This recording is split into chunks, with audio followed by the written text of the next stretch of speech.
Hi everyone, a bit of a different video today. This is everything I do to keep my blonde hair blonde. What I use, how I use it, when I use it, any tips, tricks, mistakes that I've learned from. I kind of wish I had everything in a video before I decided to do this. So hopefully this is gonna help someone out there. Okay, so today I'm pretty much just doing my hydrating routine. Since I just got my hair touched up last week, I won't tone it with purple shampoo until like 3-ish hair washes later. I really love to use the Milden Repair shampoo. This is excellent. Typically, I like to shampoo 2 times. So the first time is really to get all of like the oil and the grease out, and then the second time is for like when your hair like really gets clean. This is like a hack I learned on like Reddit. After I shower, I realized that like my hair would still feel greasy. It's because I wasn't like shampooing twice, so make sure to do that. I'm so glad you guys are joining me on my 500-step hair routine. And then after that, I try to like dry my hair as much as I can. So I'll take my towel and like wring the water out. And then I'll put this in, lather the ends of my hair and keep it in for at least like 4 minutes. And then I'll go in with my hair mask. Okay, it's been about 4 minutes and now I'm gonna put this protein hair mask. My colorist recommended this to me. It's so good. I use this probably every other shower. I think you don't want to put too much protein products in your hair or else it'll get too like brittle and then start snapping off. I like to interchange it with like just the Pureology conditioner. They only had the purple one in travel, so this is the Hydrate. I'll typically leave this in for about 7 minutes, so I'll keep this in and then I'll continue the rest of my routine. So feels like a marathon. Oh my god, so many steps. Like when I get to the blow drying, I have to sit down. Oh god. Just finished showering, literally took so long, and after I do that, I like to spray this Redken One United multi leave-in conditioner. I'll just like kind of rub the product in my hair, and because hair is like the most delicate when it's wet, I don't brush it until I'm like blow drying it. So I'll show you. Oh, I like really need a bathrobe. I like to air dry for maybe like 10 minutes and then go in with blow drying. The other thing I like to use is this scalp oil by Kerastase. You're technically supposed to use this when your hair is wet, but because my hair is so like delicate, I can't really use it until like later. I like will drop this in my hair a little bit and then like rub it into the scalp. I wish this came in like a spray bottle. If I'm in a really humid place, I'll use this Wow Dream Coat De-Frizz spray, and I like it, but it like requires you to like add tension to your hair, brushing it through while applying heat, and like my hair like can't really afford it. So I'll use this when I'm like traveling, but I have to be really careful. I wish there was like a better product. If anyone has any recommendations, I would love to know. This is another product I really like. It's the Kerastase 8-Hour Magic Night Serum. This is typically supposed to be used like before I go to bed. But what I realized is it won't work if you have, like, it won't work as well if I have like hair oil in.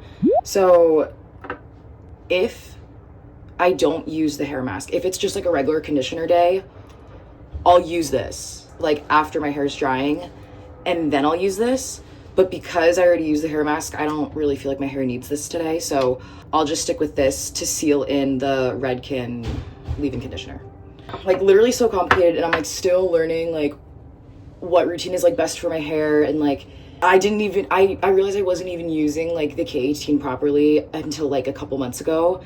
And so I don't know, the blonde is like super high maintenance in so many different ways, but I think the biggest learning curve is just like understanding what the best care is for like your specific hair. Like I have Asian hair, I have fine, thin, high porosity hair. I have to navigate like my research really carefully, because like there's one product I tried, I think it was the Pheno hair oil. I wanted to love it, and like so many people have raved about this, especially in like the Asian hair care community, but like it like weighed my hair down. A lot of these products, it took me like time to figure out like, okay, let me try this out, let me return it if it doesn't work. Sephora and Ulta has a great return policy, so that has been really helpful. This is like 6 months of being like platinum blonde, lifted to like a level 11. My hair is doing okay. Like it doesn't feel like gummy after the shower, which is great. So I think it's indicative of like the strategy my colorist uses, but also like the maintenance that I support my hair with. As for hair tools, I really cannot go anywhere without this wide tooth comb. And this is just the one I got from like my Dyson, which I also literally cannot go anywhere without. I don't know where I would be without this. It's to the point where I have to travel with it everywhere. I have to literally live around my hair routine, which is like something I never expected. So when I travel, I'm like, okay, do I have to bring my purple shampoo, my hydrating routine, or like how many of like the leave-ins do I need to bring? Like, it's a lot. When I first start, I'll take this off and then the setting.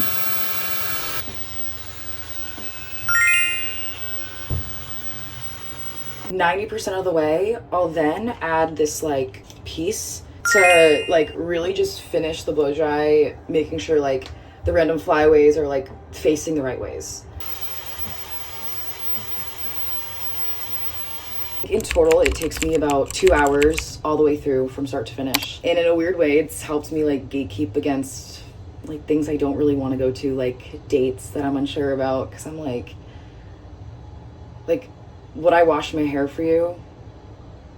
That's like pretty much all I do. It's super high maintenance, and like this whole thing has been like such a learning journey, testing out products, seeing what works for me, seeing what doesn't, and like even just like making mistakes along the way.